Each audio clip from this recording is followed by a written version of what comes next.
성경 말씀 보겠습니다. 성경 말씀은 시편 27편 1절부터 4절까지 말씀입니다. 시편 27편 1절부터 4절까지 말씀입니다. 여호와는 나의 빛이요 나의 구원이시니 내가 누구를 두려워하리요. 여호와는 내 생명의 능력이시니 내가 누구를 무서워하리요. 악인들이 내 살을 먹으려고 내게로 왔으나 나의 대적들 나의 원수들인 그들은 실족하여 넘어졌도다. 군대가 나를 대적하여 진칠지라도 내 마음이 두렵지 아니하며 전쟁이 일어나 나를 치려 할지라도 나는 여전히 태어나리로다. 내가 여호와께 바라는 한 가지 일 그것을 구하리니 곧 내가 내 평생에 여호와의 집에 살면서 여호와의 아름다움을 바라보며 그의 성전에서 사모하는 그것이라. 아멘.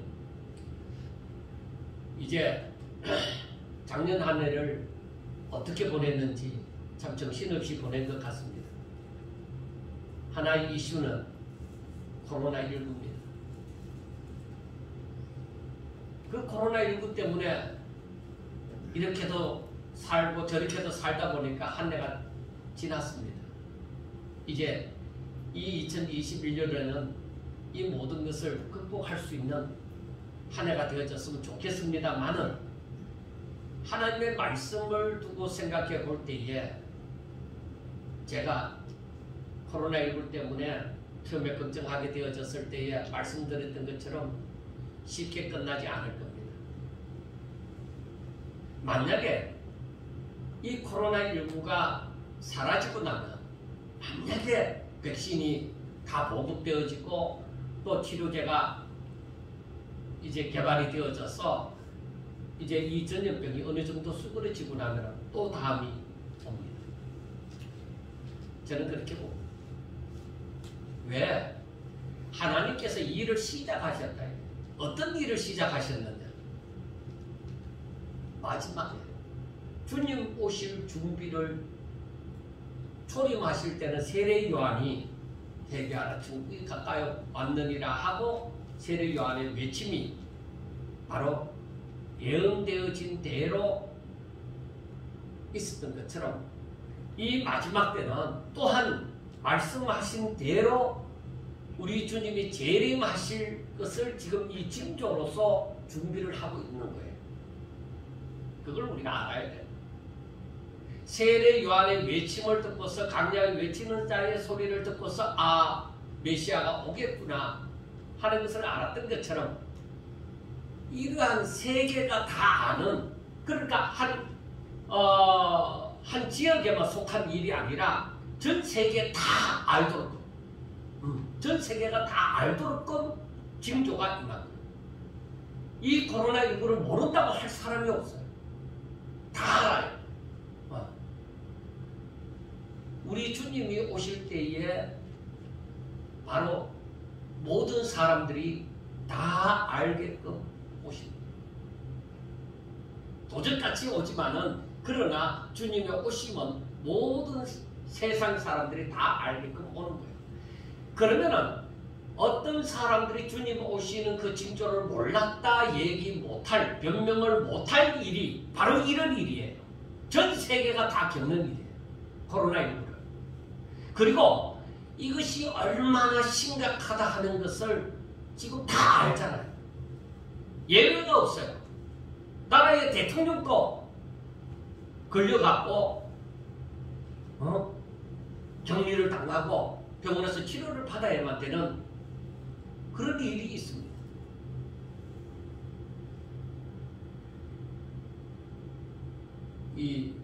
이러한 일이 딱 일어날 때에 우리는 정신 차려서 생각해야 됩니다. 제가 이 문제를 두고서 정말 이때가 어느 때인지 우리가 지금 무엇을 해야 되겠는지 정말 우리가 어떻게 살아야 정말 우리 주님 오시는 날을 예배를 제대로 하는 건지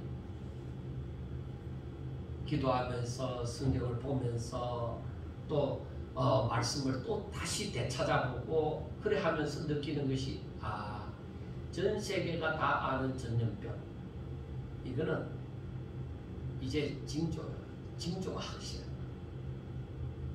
이때에 해야 되는 게 성경을 제가 오늘 새벽까지도 찾아봅니다. 그게 뭐냐? 회개하라. 바로 이때가 이러한 일을 보면은 전염병이 임하고 기근이 임하고 이러한 일이 일어나거든. 너희들은 성전을 향하여서 기도해라. 회개해라 이 말이요. 그러면은 하나님께서 이걸 물리쳐 주시는 것인데 여러분 쉽지 않아요. 왜? 우리 주님 오실 때는 주님 오실 때 돼가면 사람들이 정신이 없어요. 다 자기 살기 위해서 엄청 걸어가는 거예요. 제가 또 오늘 또 기사를 보면서 한 가지 놀라운 것이 미국에 갑자기 그 자동차 회사 이름을 잊어버렸는데 전기 자동차를 만드는 그 회사의 사장이 가구보다가 돈을 엄청 벌어서 세계 재벌들 가운데 제2위 서열에 올랐다는 거예요. 그러니까 미국에는 돈 버는 사람은 지금 이 시국에도 돈을 엄청 번다는 거예요. 오히려 다른 데보다 더 벌고 있다는 거예요. 여러분, 전염병이 닥쳐보니까 이제 어떤 현상이 일어나요? 서로가 서로를 이제 외면하게 되죠. 이게 그냥 있는 일이 아니에요. 하나 되기 힘든 거예요. 그래서 이런 현상들을 조심스럽게 자꾸만 기사를 취합하고 또 또 성경을 살펴보고 이렇게 하면서 지금 때가 어느 때인지 제가 보고자 합니다. 여러분, 이 전염병 하나 때문에 우리가 생각하지도 못한 그런 일들을 경험하면서 삽니다. 자식이라도 지금 어때요? 5명 이상 주거를 집이 같은 주소가 아니면 5명이 못 모입니다. 그러니까 이것 또한 말세에 사람들이 부모를 공경하지 않는 하나의 시도가 되어지는, 개인주의가 되어지는 시발점이 벌써 되어진 겁니다. 자, 이런 때에 생각나는 분이 분명히 있어야 됩니다. 그분은 바로 세상 모든 것을 주관하시고 통치하시는 하나님이십니다. 나훈아가 테스형 그 노래를 불러서 사람들의 마음을 많이 움직였지만은 우리는 테스형이 아니라 하나님 어찌해야 되겠습니까? 목사님들이 자꾸 자기 고집대로 할 것이 아니라 저는 신문이나 인터넷에 어느 교회 확진자, 그럼 그 교회가 왜 그 확진자가 나왔느냐면 말을 안 들어요. 목사님들이 왜 마스크 안 꼈느냐 이말. 전염병인데 왜 모이지 말라고 하는데 왜 모이느냐 이 말이에요. 왜 식사하지 말라고 하는데 왜 식사하느냐 말이에요. 이건 전염병이다 이 말이에요. 종교적인 탄압이라고 생각할 수도 있지만은 그렇게 생각하면 안 됩니다. 이건 연병이에요. 그야말로. 성경을 분명히 보는 사람들이 이 연병은 자꾸 퍼져나가는 것인데 왜 정신을 못 차리느냐 이 말이에요. 그러니까 교회가 일반적으로 교회답게 살아가는 그 교회가 오히려 피해를 입잖아요. 안 믿는 사람들 곁에 교회를 어떻게 막을 수가 없느냐고. 그렇게 하면 그런 말을 듣게 되잖아요.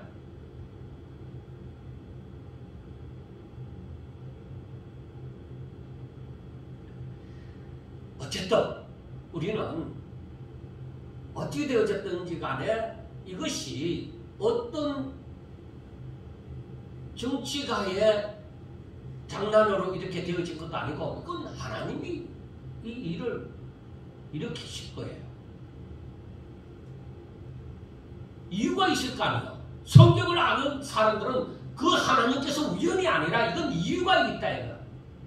그런데 전 세계적으로 일어나는 모든 사람들이 다 알게끔 이 징조가 임하고 마지막에는 모든 사람들이 다 알게끔 우리 주님이 오시는 거예요.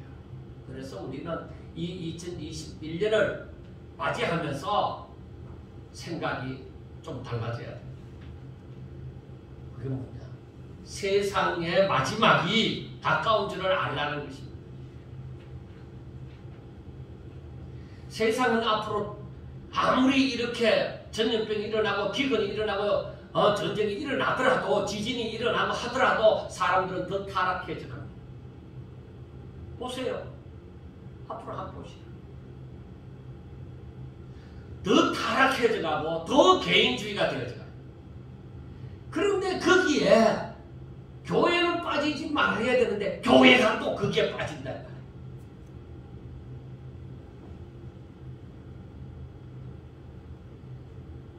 그러므로 베드로 사도는 그러한 사람들의 생각이나 말에 현혹되지 말라고 했습니다.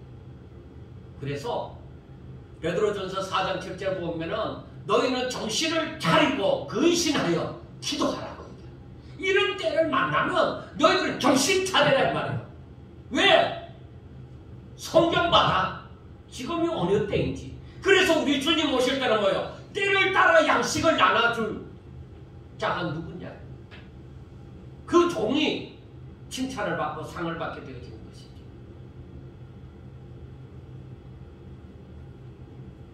이 마지막 때는 세상 사람들은 왜 당신들은 우리와 같이 살지 않느냐? 우리와 같이 이렇게 행동하고 이렇게 살지 않느냐? 자기들의 타락한 삶처럼 우리 예수 믿는 사람들도 너희들도 이렇게 따라서 살아라. 지금 많은 사람들이 넘어가 버렸어요. 많은 사람들이 예배에 대한 의미가 사라져 버렸어요. 바울 사도는 말세에 고통하는 때가 이럴 것인데 그때는 사람들이 전부 다 하나님 중심이 아니라 자기 중심으로 즉 개인주의로 사는 것은 물론이고 그리고 이렇게 전염병이고 기근이고 지진이고 막 이렇게 전쟁의 소식이 들려지는 그런 때에도 사람들은 쾌락을 사랑하기를 하나님 사랑하는 것보다 더 한다고 했습니다.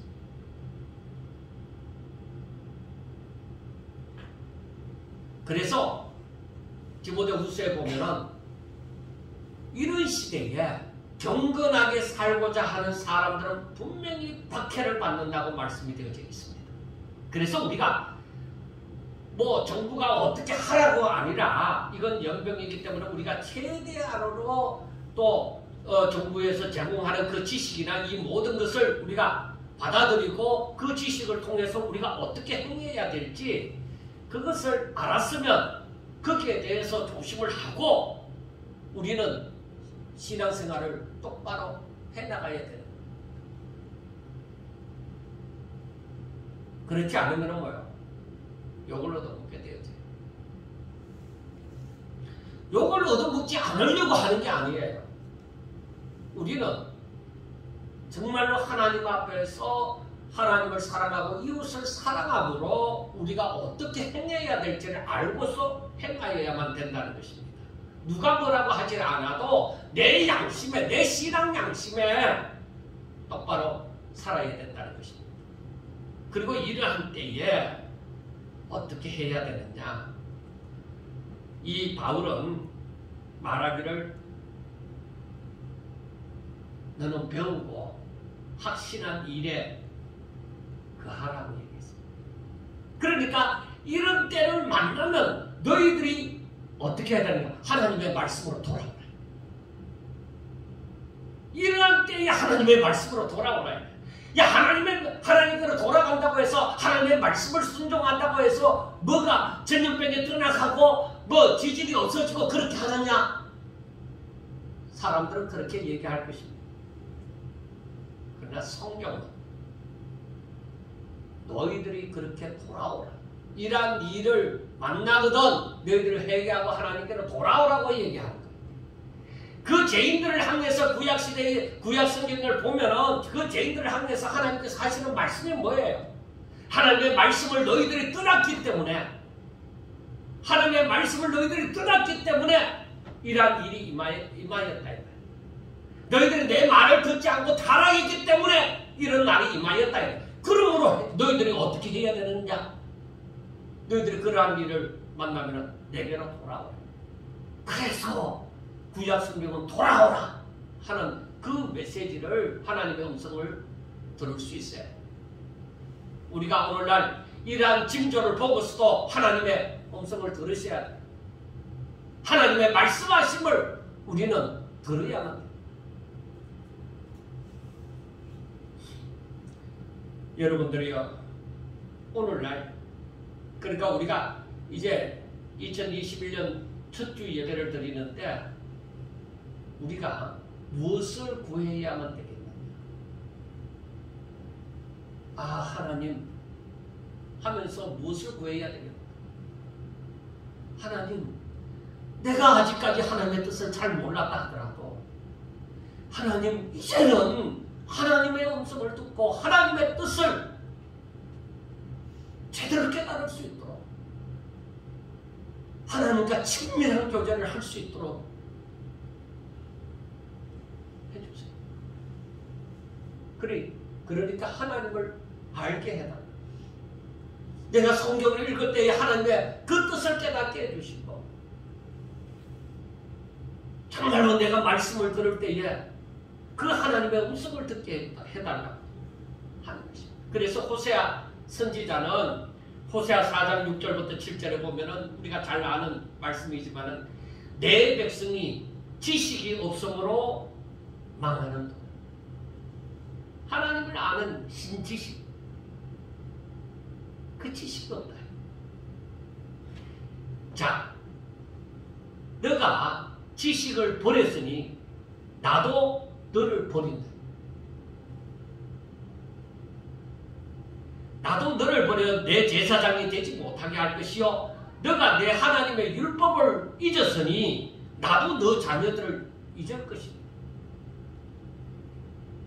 그들은 번성할수록 번성하니까 범죄하니까 내가 그들의 영화를 변하여서 오히려 욕이 되게 하겠다. 우리가 이 말씀 잘 하셔야 돼요. 잘 이해를 해야 돼요. 처음에는 4장 6절에는 내 백성이 지식이 없으므로 망한다고 했는데 그 지식이 뭐냐? 바로 하나님을 아는 지식. 하나님의 말씀을 아는 지식이 없어요. 성경을 읽어도 하나님의 음성을 들을 줄 몰라요. 따로라고 생각하지 마세요. 하나님의 말씀을 읽거나 듣거나 하면서 깨닫는 거예요. 하나님의 뜻을 깨닫는 거예요. 그런데 너희들이 이 하나님의 말씀을 들어도 등 뒤로 던져버리는 거예요. 왜? 내 가는 길에 방해가 된다. 나 교회는 다닐 거지만은 나는 내 욕심을 이루어야 되겠다. 내 뜻대로 살아야 되겠다는 거예요. 그래? 너가 내 말을 등 뒤로 던져버렸어. 그럼 나도 너 던져버릴 거야. 너가 나를 잊었어? 율법을 잊었어? 그럼 나도 너와 너 자녀들을 잊어버릴 것이다. 너희들이 잘 믿고 잘 산다고? 아니, 잘 믿고 잘 사는 그것이 너희들에게 욕이 되도록 하겠다.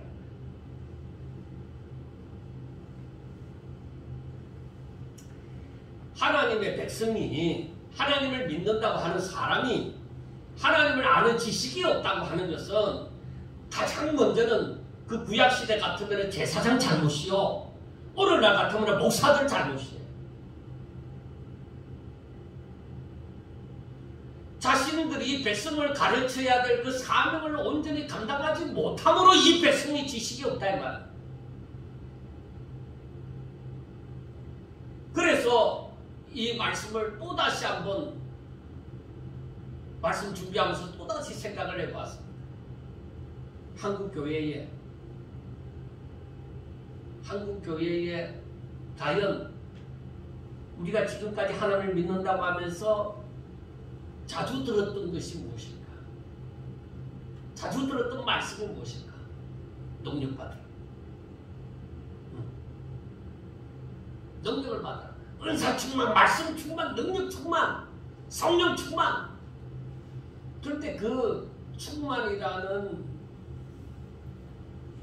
그 단어가 쓰여진 그 이유가 무엇일까? 성령이 물론 충만이라는 것을 말씀을 하고 있지만 자기 욕심이에요. 내가 높이 되고자 하는 거예요. 물론 그렇지 않은 사람들도 있습니다. 이 의미를 제대로 깨닫고 그렇지 않은 사람들도 있습니다. 그러나 대부분이 그렇다. 그리고 만사형통. 그리고 축복. 그냥 복을 달라는 거죠. 그러다 보니까 내가 하나님 앞에 기도하고 내가 하나님의 말씀대로 살고자 하고 그 이제 말은 그렇죠. 말씀대로 살고자 하는 게 그 내가 그냥 시키는 대로 무엇을 하든지 열심히 일하고 그렇게 내가 열심을 내는 모든 일이 뭐요? 복받는 거예요. 그리고 내가 열심히 기도하는 게 뭐요? 능력받기 위해서. 그런데 제가 이렇게 우리나라에 1000만 성도라고 얘기를 하는데 그 1000만 성도가 있다고 하더라도 저들이 능력을 받으려고 막 기도해가 진정한 능력을 받은 사람이 얼마나 되겠느냐. 저들이 원하는 능력을 받은 사람이 얼마나 되겠느냐.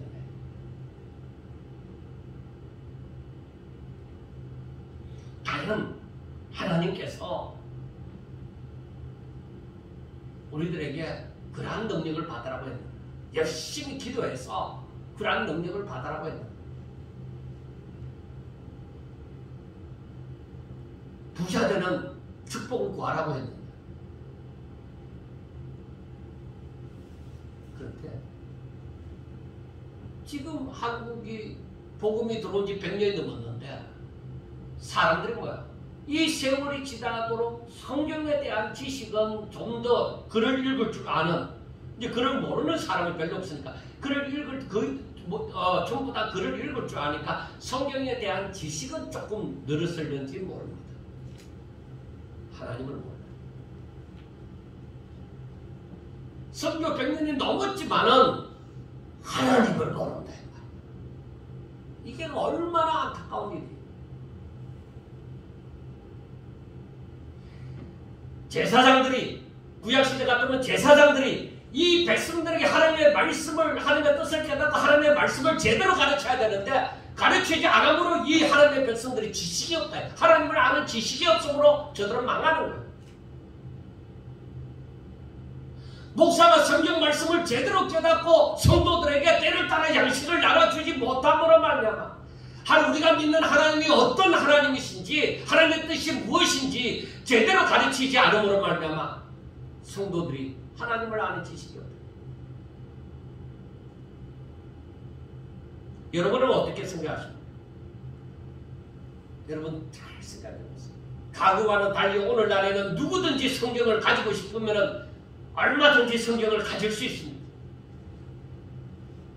얼마든지 신앙 서적도 사볼 수가 있고 그리고 제가 진정 예수님을 영접했다고 하면 그 가운데 성령이 거하십니다.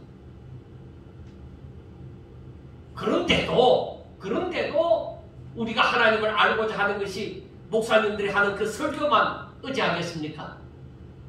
만약에 그 목사님이 거짓 선지자라면 이란이라면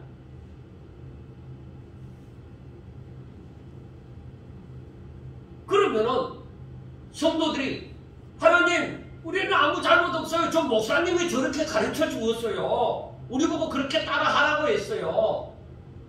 그러면 복 받는다고 했어요. 그렇게 얘기하실 것입니까? 아니에요. 호세아 선지자가 얘기하는 것처럼 그 밑에 4장 7절, 호세아 4장 7절 이하에 보면은 똑같이 제사장이나 백성이나 다 똑같이 망하는 거예요.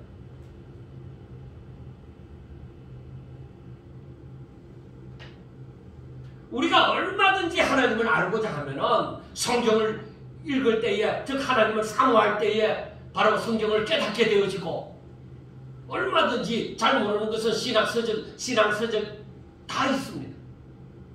그리고 더욱더 중요한 것은 진리의 영이신 성령이 우리를 돕고자 우리 가운데 역사하사 그 말씀을 깨닫게 합니다.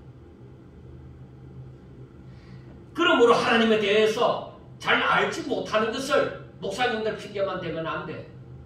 저는 그렇게 생각해요.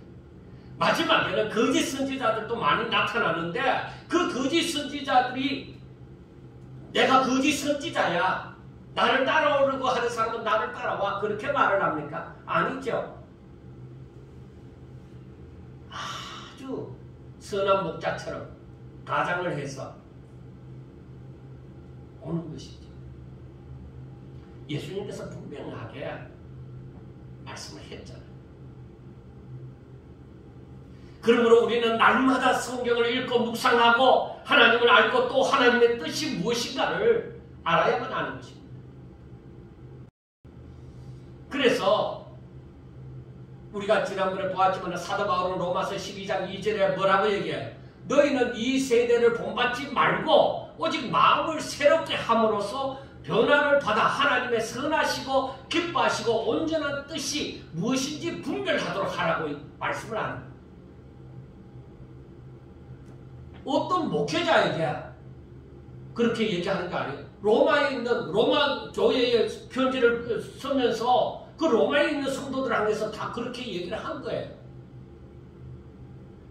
너희들이 이 세대를 본받지 말고 마음을 새롭게 함으로써 변화를 받아서 오직 하나님의 선하시고 기뻐하시고 온전하신 뜻이 무엇인지 분별해라. 그렇게 말씀을 하신단 말이에요. 그러면 구약시대는 이러한 내용을 어떻게 말씀했습니까? 하나님을 알라는 말을 하나님께서는 어떻게 했어요? 우리가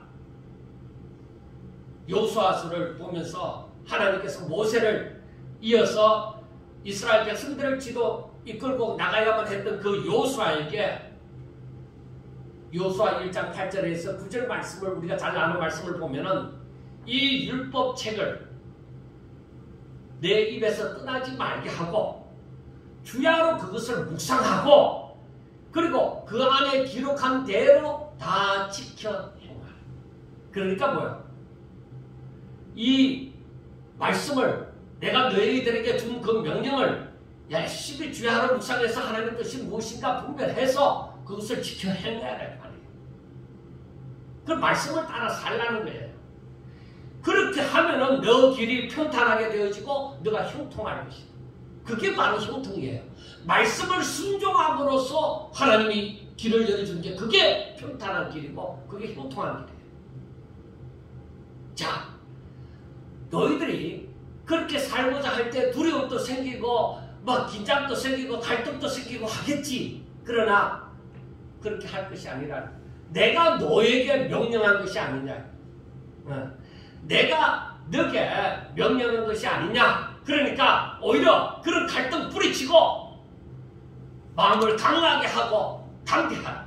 담대히 하라고 얘기하는 거야. 왜? 두려워하지도 말고 놀라지도 말라. 왜? 너가 그 말씀을 깨닫고서 너가 그렇게 순종하면서 나아갈 때에 내가 너와 함께 하겠다. 우리가 잘 알아야 돼요. 성경을 보면서 하나님의 말씀이 누구에게 살아 역사하느냐. 바로 거기에 하나님의 역사가 있습니다. 그래서 시편 1편 우리가 많이 암송하기도 하지만 시편 1편 1절과 2절에 보면은 복 있는 사람아 하고 얘기합니다. 복 받기를 좋아하는데 그 복이 있는 사람은 어떤 사람이냐?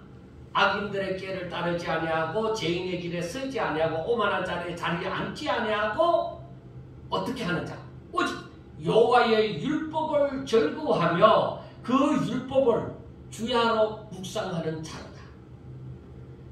그러니까 왕들도 마찬가지고 요사도 마찬가지고 성도들도 마찬가지로 하나님의 말씀을 주야로 묵상하는 자가 되라 이 말입니다.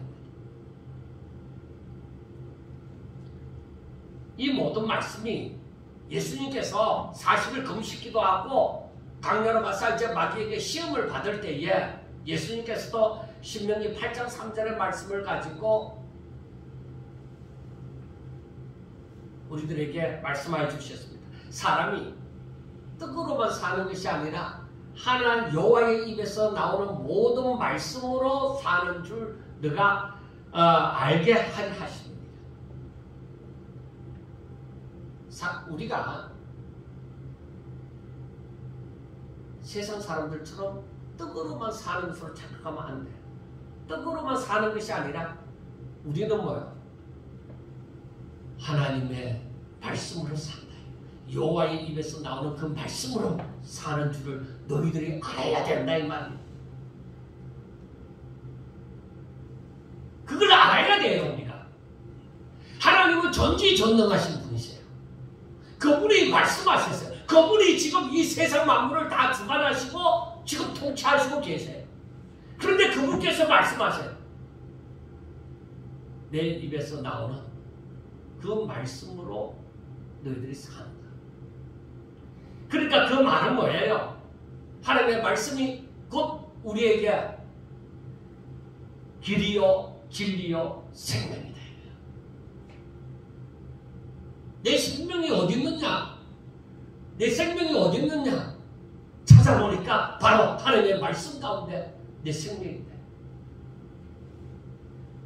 내 가는 길이 어디 있느냐? 내가 어디로 가야 할까? 길이 어디 있느냐? 보니까 하나님의 말씀 가운데 길이 있다.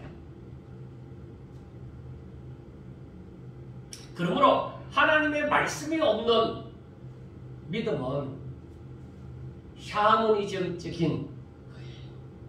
믿음이 인도라 하지만은 사모니즘이 돼. 여러분들 정한수 떠놓고 비는 그 사람들 옛날 우리 조상들이 정성이잖아요. 지극정성으로 빌잖아요. 그래서 지성이면 감천이라고 얘기하죠. 그러면은 분명히 이루어질 거다 그렇게 얘기하잖아요. 그것도 믿음이에요. 그 종교생활이죠. 우리가 하나님의 말씀이 없이 그냥 복을 구하고 기도를 하면은 정한수 떠놓고 비는 사람이나 똑같다 이 말이에요. 그런데 얼마나 이 세상이 우리 한국교회가 썩어졌냐. 제가 늘 연말마다 얘기를 하지만은 말씀 카드 뽑기가 뭐예요? 뭐 하는 짓이냐요. 저는 그걸 처음에 우리나라에 도입한 사람을 알고 있어요. 그래서 그 사람하고 지금 연락도 안 해요. 이 목사 왜 그러느냐? 내가 잘못해서 사과할게 하지만은 안 돼. 사람의 심리를 이용한 사람들에게 있는 그 샤머니즘적인 그 심리를 이용해서 만든 것이 말씀 카드 뽑는 거예요. 그러니까 그 사람이 돈을 얼마나 버는지 알아요.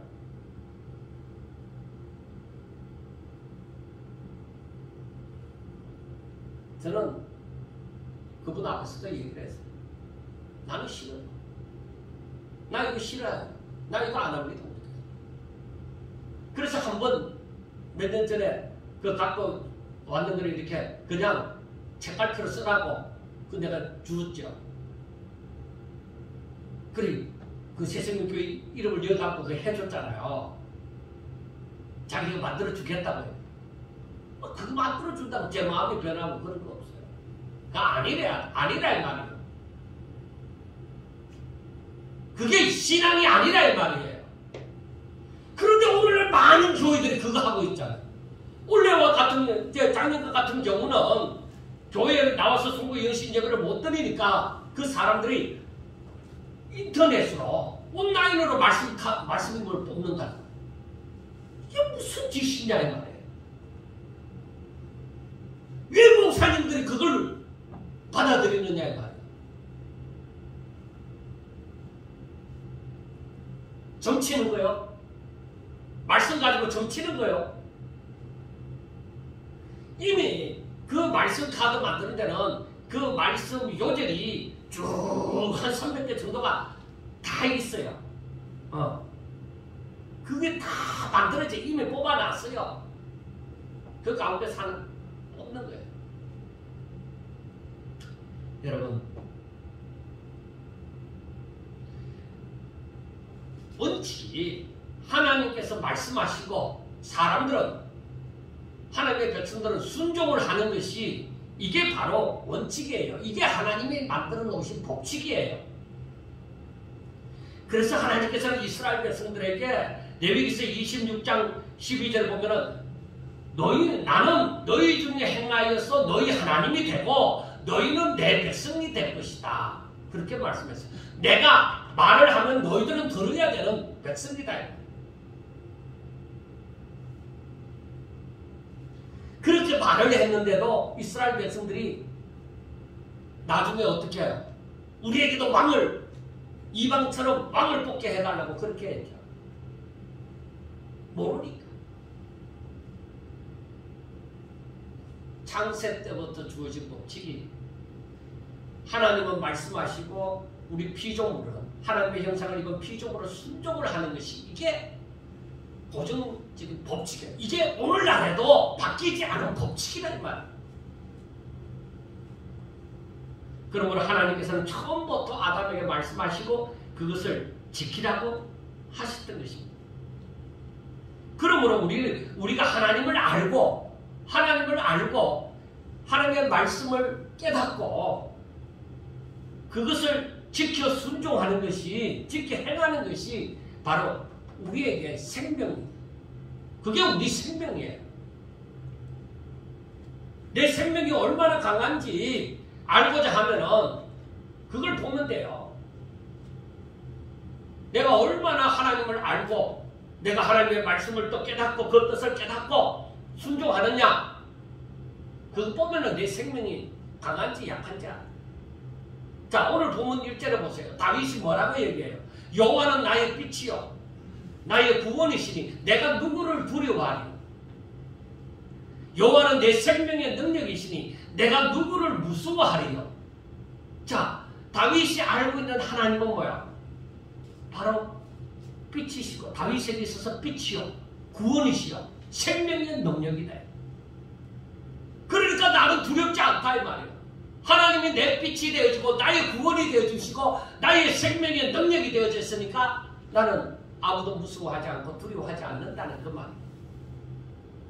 다윗이 이처럼 하나님을 잘 알고 있기 때문에 악인들이 그리고 이 적군들이 자신을 대적하여 치러 올지라도 뭐요? 오히려 나는 두려워하지 않고 태어날 것이다. 그렇게 말을 하고 있는 거예요. 과연 그렇게 될까? 다윗은 이렇게 시를 쓰다 보니까 이렇게 좋게 말한 것이 아닐까? 그렇게 생각할 수도 있습니다. 그러나 이게 진실이냐? 여러분들이요, 우리가 다윗처럼 하나님을 잘 제대로 알고 그 아는 대로 믿고 행하면 내가 두려워하지 않고 태어나게 되어진다. 나중에 로마서에 14장에 가보면 알지만은 그렇게 되면 내가 살아도 주를 위해서 살고 죽어도 주를 위해서 죽는다. 왜? 하나님께서 그렇게 살라고 하신 거. 하나님께서 우리를 위하여 예비하여 놓으신 것이 더 어마어마하니까. 내가 이 땅에서 받는 환난, 이건 장차 받을 영광에 비하면 아무것도 아니다. 그걸 알고 있기 때문에 조금도 두렵지 않다는 겁니다. 그러므로 우리의 삶에서 가장 우선순위가 무엇이 되어져야 되느냐? 하나님을 아는 것. 하나님을 아는 것. 그래서 하나님의 뜻을 알고 하나님의 뜻대로 살아가는 것.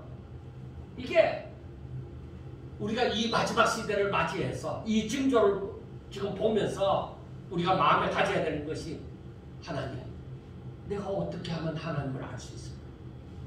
어떻게 하면 하나님을 더 잘 알 수 있을까? 하나님의 뜻을 깨달을 수 있으며 내가 하나님의 음성을 들을 수 있을까요?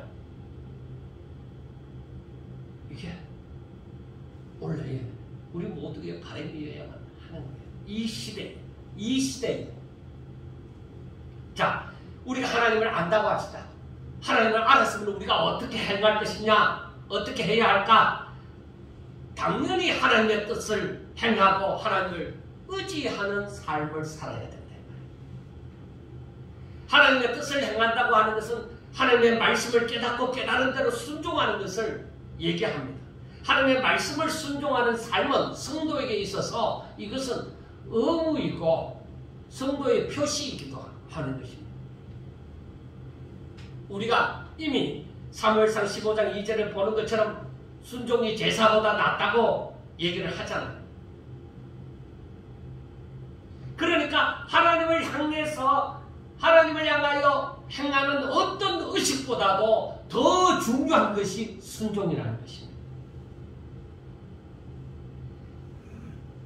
바리새인들이 행하던 장로들의 유전보다도 더 중요한 것이 하나님의 말씀을 순종하는 것입니다. 자칫하면은 하나님의 말씀보다 장로들의 유전을 바리새인들처럼 앞세우는 그런 잘못을 범할 수가 있습니다. 그래서 우리는 성경 말씀보다는 우리 교회의 규칙, 이게 더 앞설 수도 있다. 아니죠.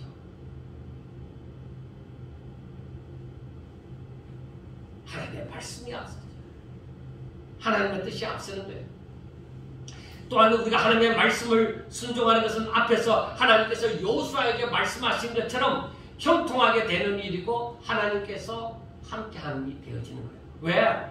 내가 하나님의 말씀을 묵상하고 주야를 묵상하면서 그 말씀의 뜻이 무엇인지를 내가 내 마음에 깨달아서 품고서 그 말씀대로 순종하여 갈 때에 이 살아있는 말씀 가운데 하나님이 분명히 이 말씀대로 이루어지는 형통한 역사가 일어나고 바로 하나님께서 그 가운데 함께 하신다 이 말이에요. 믿습니까?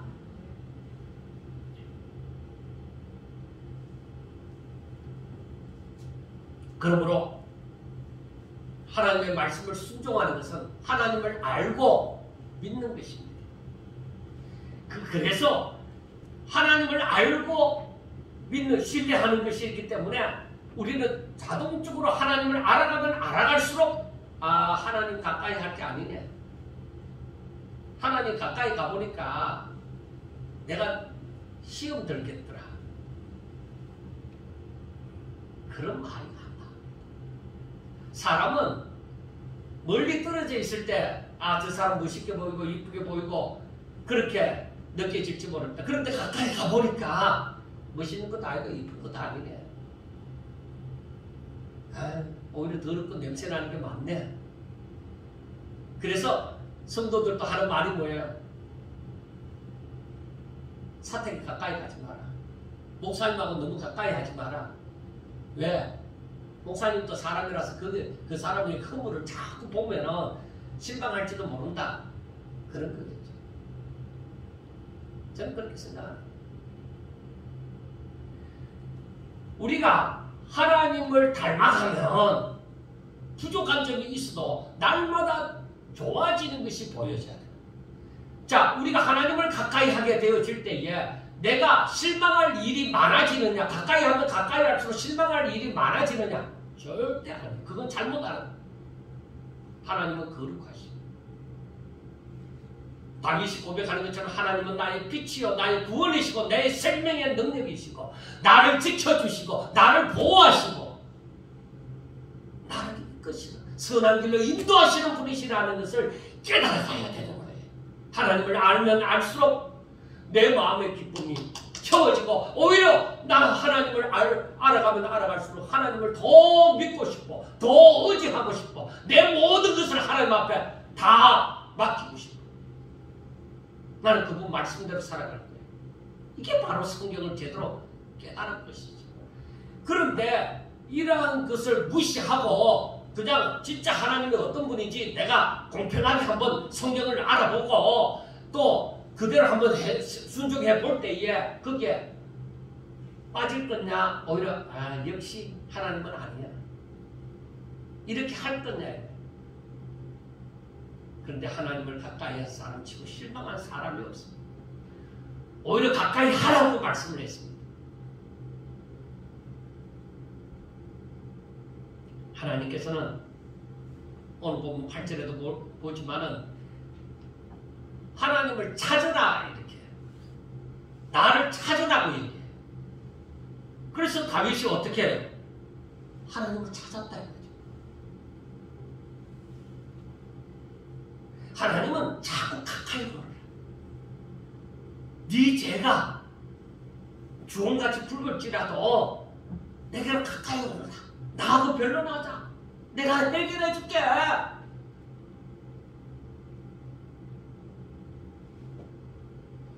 얼마나 하나님을 믿고 의지하느냐. 이건 중요한 사실이죠. 자,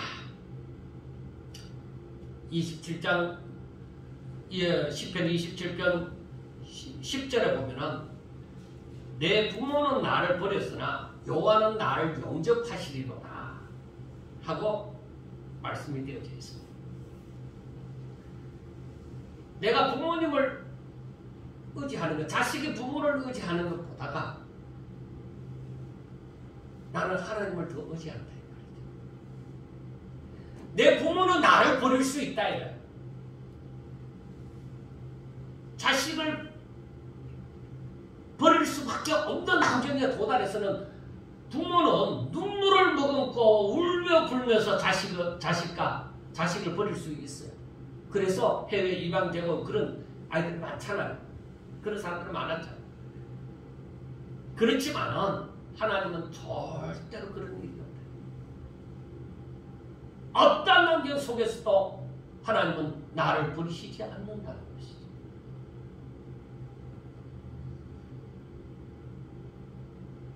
그만큼 하나님은 힘이 있고 그만큼 하나님은 약속을 지키십니다.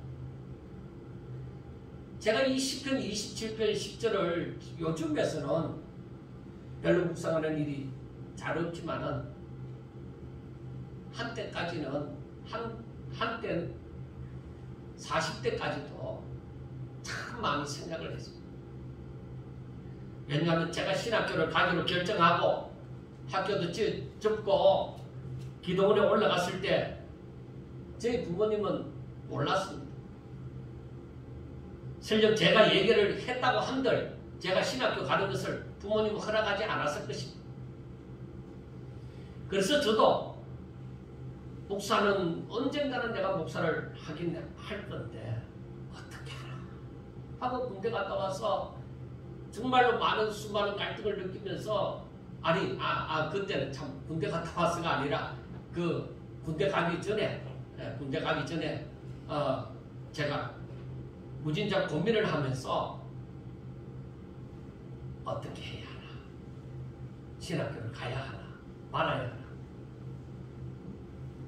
근데 제가 사실은 고등학교 1학년 때 아무것도 알지 못하고 장래에 뭘 할 것인가 생각하다가 여러 좋은 직업들 다 생각해보고 결정한 것이 목사가 되는 거예요. 이게 최고 좋은 것 같아요. 그래서 제가 하나님 나 목사할 거예요. 아무것도 알지 못하고 제가 그렇게 소원을 했던 것이죠. 그런데 그게 쉽게 이루어지느냐? 전혀 쉽지 않고 교회 다니는 것조차 힘들었습니다. 그런데 제가 재수하고 이러다가 이제 결국에 참 부모가 어쩔로 넣어주는 대학에 들어가긴 했지만은 공부도 조금 하다가 모든 걸 접고 제가 이 기도원에 올라가서 가기로 결단을 내린 것은 이렇게 살아가는 인생이 아무런 의미를 못 느끼게. 그래서 제가 보따리 싸서 기도원에 올라갔죠. 그때에 사실 성경 모릅니다. 사복음서도 모릅니다. 그냥 설교 들은 것만 있습니다. 그래서 올라가서 이 성경을 읽기로 작정을 한 거죠. 그리고 밤 먹고 돌아서면 성경 읽고 밤중에는 무조건 또 산에 올라가 기도하고 낮에는 무조건 성경 읽고 이렇게 쭉 처음부터 읽어가다 보니까 시편 27편 10절 말씀을 딱 만나게 되어졌습니다. 이것이 제 가는 길에 큰 힘이 된 말씀입니다. 왜냐하면 제가 장남이었지만은 부모님에게 별로 사랑을 받는 자식은 아니었습니다. 왜 그런지는 모르겠습니다. 그렇다고 제가 학교 다니면서 사고를 쳤느냐? 사고도 치지 않고 모범생이었습니다. 자칭. 아이들하고 친구하고 싸울 줄도 몰랐습니다. 그렇지만은 저는 생각이 많았다고 보면 되죠. 내가 앞으로 어떻게 살까? 이 인생이 뭔가? 어릴 때에 초등학교 3학년 때에 생각하던 의문이 풀리지 않았기 때문에 이렇게 기도원에 올라오는 시점에 있어서도 풀리지 않았습니다. 그러니까 그동안에 중학교, 고등학생 생활을 하면서 어떤 때는 공부를 싹 잘했다가 어떤 때는 쭉 떨어졌다가 그렇게 기복이 굉장히 심했습니다. 제 인생의 고민이 해결되지 않으니까. 그러다가 결국 제가 결단을 내린 거죠. 아, 이건 아니야. 나 목사 해야 되겠다.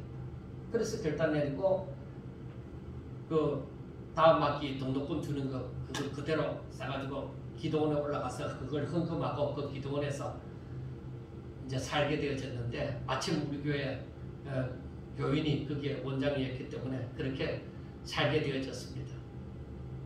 그런데 부모에게 사랑을 못 받는 그런 마음이 저한테는 엄청나게 외로움을 가져다 주는 것이죠. 장남이기는 하지만은 부모가 인정을 못하는 거죠. 너는 뭘 한다고 해놓고 3일이 지나면 또 그거 포기하는 사람이라는 것이 저희 아버지에게 저에 대한 생각을 할 때마다 작심 3일로 딱 지켜버린 거죠.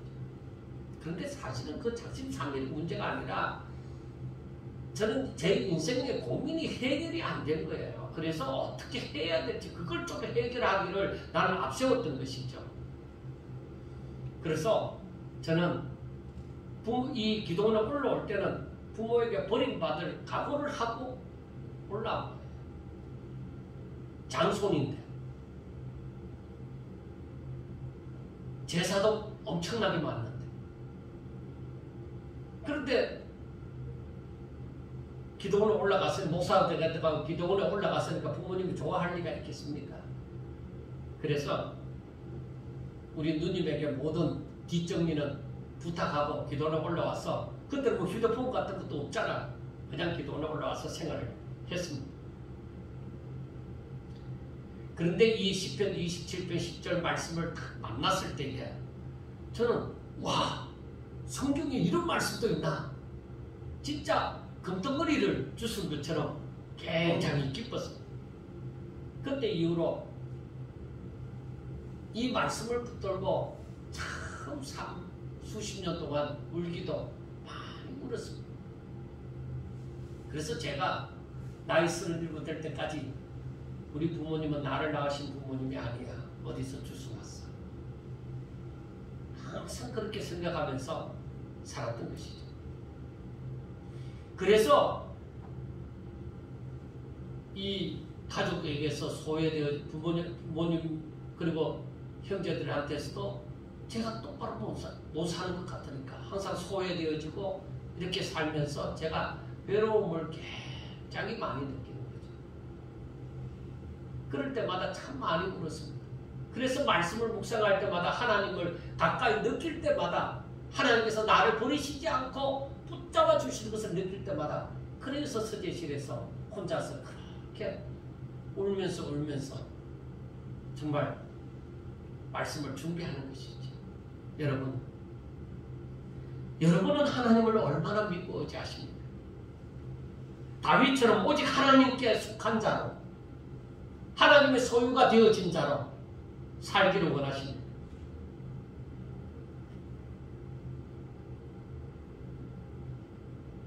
하늘에 대한 소망은 어느 정도입니까? 지금 여러분은 하늘에 대한 소망과 앞으로 이 땅에 잘 살고자 하는 소망 중 어느 것이 더 크게 차지합니까? 하늘에 대한 소망이 큽니까? 이 땅에 대해서 잘 사는 것에 대한 소망이 큽니까?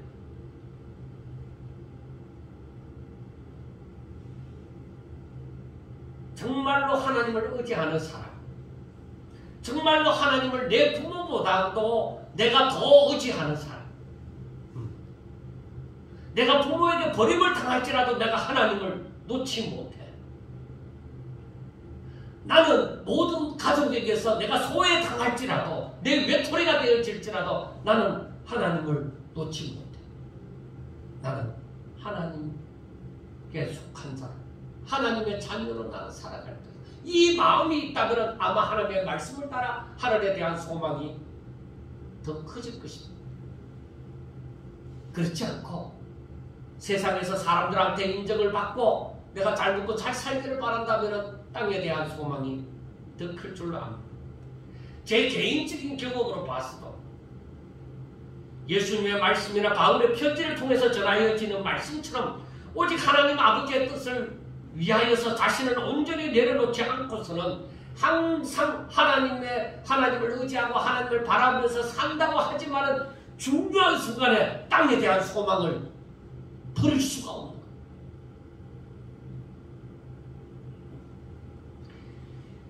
그래서 제가 마태복음 16장 24절 25절 말씀을 자꾸 기억하라고 하는 것이 그것이 바로 우리가 예수님을 믿고 살아가는 일에 있어서 좌우명이 되어져야 돼요. 내가 나를 부인하지 않고서는 이 길을 못 걷는다 이 말이에요.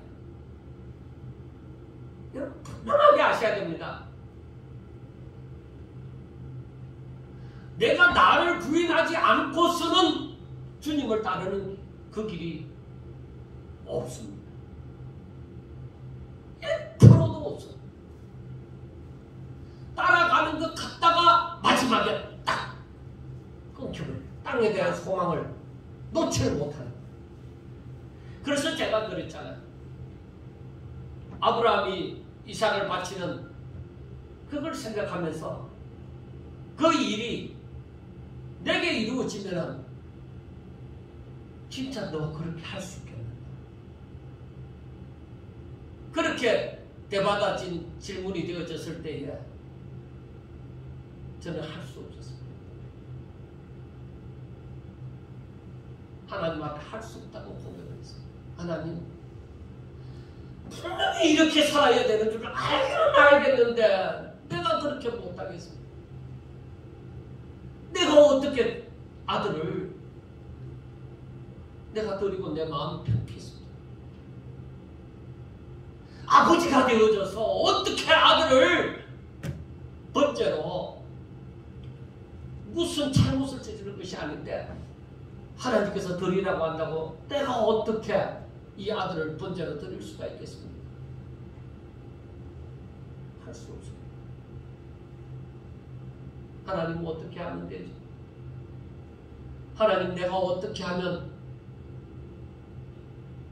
이 아들에게서 내 마음을 비울 수가 있죠? 어떻게 하면 하나님의 말씀이 이 아들을 사랑하는 것보다 더 커져서 순종할 수가 있지? 여러분, 문제는 내가 하나님을 모른다. 나중에 알고 보니까 내가 하나님에 대해서 너무 모른다는 거죠. 아브라함은 알았죠. 아브라함은 하나님을 알고서 이삭을 드릴 때에 하나님께서 이삭을 통하여 난 자식이 내 씨라고 말을 했죠. 그러면 하나님께서 분명히 죽은 자 가운데서 살리실 줄을 믿었다. 아브라함은 그만큼 하나님을 알았지만 나는 그만큼 하나님을 몰랐다 이 말이에요. 그러니까 순종이 되겠느냐. 내 생각, 내 의지가 살아있는데 어떻게 그 말씀이 순종이 되겠느냐 이 말이에요. 내가 나를 부인하는 삶, 내가 주를 위해서 내가 죽는 삶이 되어지지 않고서는 이게 이루어질 수 없다. 이게 되는다 이거예요. 이게 내가 아무리 못나도 압인데 이거 어떻게 되겠느냐. 내가 하나님을 모르니까 안 되는. 내가 하나님을 모르고 그만큼 하나님을 의지하지 않고 하나님에 대한 그 말씀을 붙잡은 그 소망이 없으니까 이걸 순종이 안 되는 거예요. 그래서 한 몇 년 동안을 이 말씀을 묵상을 못하고 내가 순종이 안 돼. 그래서 갈등을 무수히도 겪게 되는 것이죠. 정말 여러분들이 하나님의 말씀대로 순종하기를 원한다면, 정말로 아브라함처럼 믿음의 사람이 되기를 원한다면 이 갈등을 분명히 겪게 되는 것입니다. 바울도 자신의 모든 유익한 것을 해로 여기고 배설물처럼 여긴다고 하는 것이 바로 자신을 온전히 십자가에 못 박고 오직 하늘의 소망을 두고 하나님과 친밀한 관계를 누리며 살기를 원하는 것입니다. 그걸 원하기 때문에 내가 이 땅에서 누리는 이 모든 것 다 내가 배설물과 같이 버린다 하더라. 잃는다 하더라.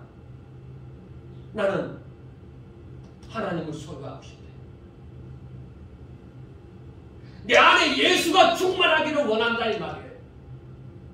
사랑하는 여러분, 이런 소망이 있어야 돼요.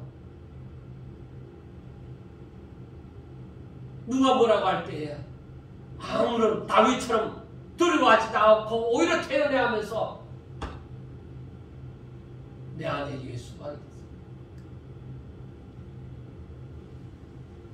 예수님이 계십니다.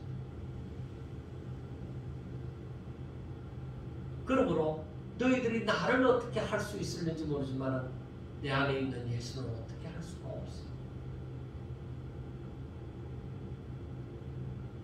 그러니까 하나님을 아는 입장에서는 모르고 행하는 그 사람들이 뭐야? 불쌍하지. 안타깝게. 그래서 예수님께서도 하나님, 저들은 아무것도 모르고 저렇게 하랍니다. 저들의 죄를 용서하여 주세요. 그런데 어떻게 원수 갚는다는 생각이 나오겠어요? 오늘 본문에서도 다윗은 오직 하나님을 바라며 살기를 원했습니다. 13절과 14절에 보면은 내가 산자들의 땅에서 여호와의 선하심을 보게 될 줄 확실히 믿었도다. 너는 여호와를 기다릴지어다. 강하고 담대하며 여호와를 기다릴지어다 하고 말씀을 했습니다. 다윗은 이 땅에서 하나님의 말씀을 쫓아 하나님을 찾으라 할 때 자신이 하나님을 찾고 하나님의 말씀을 따라서 하나님을 의지하며 살아갈 때에 분명히 이 땅에서 살면서도 하나님의 살아계신 역사를 눈으로 목도하면서 살리라는 그 확신이 있었던 거예요. 그러므로 그것이 보이지 않으면 때를 기다리라는 거예요. 여러분, 그래서 시편에 보면은 시편 42편도 그리고 시편 43편도 마찬가지지만은 너는 하나님께 소망을 두라는 거예요. 내 소망이 딴 게 있으면 안 돼요. 내 소망이 내 자식들에게 있고 내 배우자에게 있고 내 부모에게 있으면 안 돼요. 내 소망을 하나님께. 그리고 성경은 분명히 어느 때인가는 하나님의 약속하심을 따라 모든 것이 이루어지는 날이 오리라는 것을 말씀을 하고 있습니다. 하박국서 2장 3절에서도 이 묵시는 정한 때가 있나니 그 종말이 속히 이르겠고 결코 거짓되지 아니하리라. 비록 더딜지라도 기다리라. 지체되지 않고 반드시 응하리라 하고 말씀을 합니다. 사도 바울도 로마서 5장 3절과 4절 말씀에 다만 이뿐 아니라 우리가 환난 중에도 즐거워하나니 이는 환난은 인내를, 인내는 연단을, 연단은 소망을 이루는 줄 알미로다 하고 말씀을 합니다. 여러분, 하나님을 향하는 사람들은 이걸 아는 때가 되면 하나님의 뜻이 그대로 말씀대로 그대로 성취되어진다는 것. 그래서 내가 지금 환난을 당하지만 그 환난 장차받을 영광에 좋게 비교가 안 되는 거야. 그건 아는 거죠. 하나님의 말씀을 통하여 하늘나라를 보는 그런 축복이 저들에게 주어지는 것이죠. 그리고 성경은 분명히 어느 때인가는 하나님의 약속을 따라서 분명히 이루어진다는 것을 확실하게 말씀을 하고 있습니다. 여러분들의 신앙은 하나님을 신뢰하는 데 있어서 무슨 문제가 있으십니까? 여러분, 하나님의 약속을 붙들고 믿어 의심하지 말고 오직 하나님을 바라며 인내하며 기다리면 분명히 그 약속하신 말씀대로 이루어질 줄로 믿습니다. 이제 말씀을 정리해봅니다. 여러분, 하나님을 알고자 하세요. 하나님 알아야 돼요. 우리가 믿는 하나님이 어떤 분인지 꼭 하나님을 알아야 돼요. 그러기 위해서는 내 마음에 하나님을 알고 싶은 마음이 뜨거워야 돼요. 신령한 것에 대한 그 사모함이 뜨거워야 돼요. 하나님이 어떤 분인지 알고 싶습니다. 하나님의 뜻이 어떤 건지 알고 싶습니다. 뭐 며칠 기도했다고 그게 탁 이루어질 리는 없겠지만 혹시 그럴 수 있을는지 모르지만 금방 안 됩니다. 그런데 그렇지만은 그 마음을 버리지 말고 늘 말씀을 읽고 묵상해야 돼요. 하나님의 뜻이 무엇인가 이 마음을 잃지 말아야 돼요. 그리고 이 말씀을 읽거나 읽든지 듣든지 하면서 깨달았으면 믿고 하나님을 믿고 신뢰하라. 그래서 하나님을 날마다 의지하는 삶을 살아야 돼. 내 부모가 나를 버릴지라도 나는 우리 하나님은 나를 안 버려요.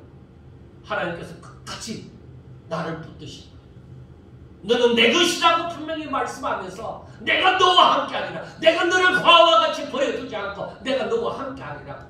하나님은 말씀하신다. 하나님은 안 버려요.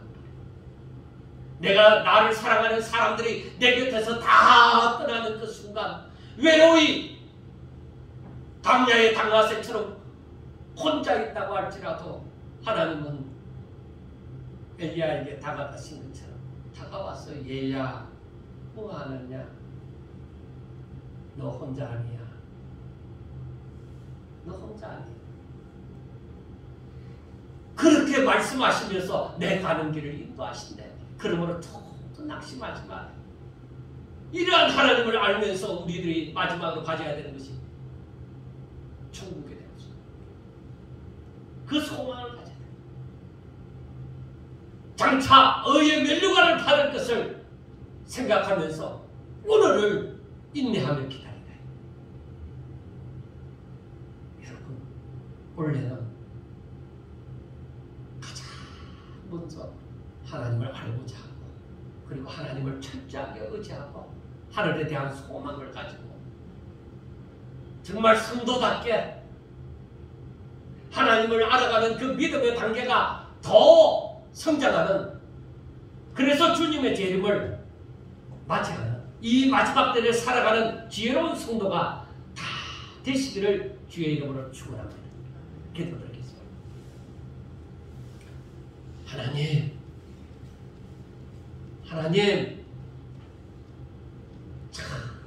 하나님을 제대로 알지 못하고 답답하신 마음을 어떻게 알 길이 없어서 몸부림치면서 살아왔습니다.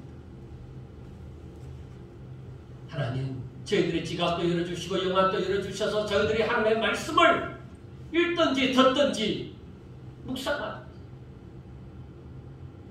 하나님을 알아가게 하여 주시옵소서. 성령이 저희들 가운데 역사하사 하나님을 알고 하나님을 믿고 의지하며 오직 하나님을 바라게 하여 주시옵소서. 사랑하는 우리 성도들, 2021년도에는 정말로 믿음이 훌쩍 자란 성도들 다 되게 해주시고 우리 주님 재림하실 날을 잘 준비하는 지혜로운 성도들 다 되게 하여 주시옵소서.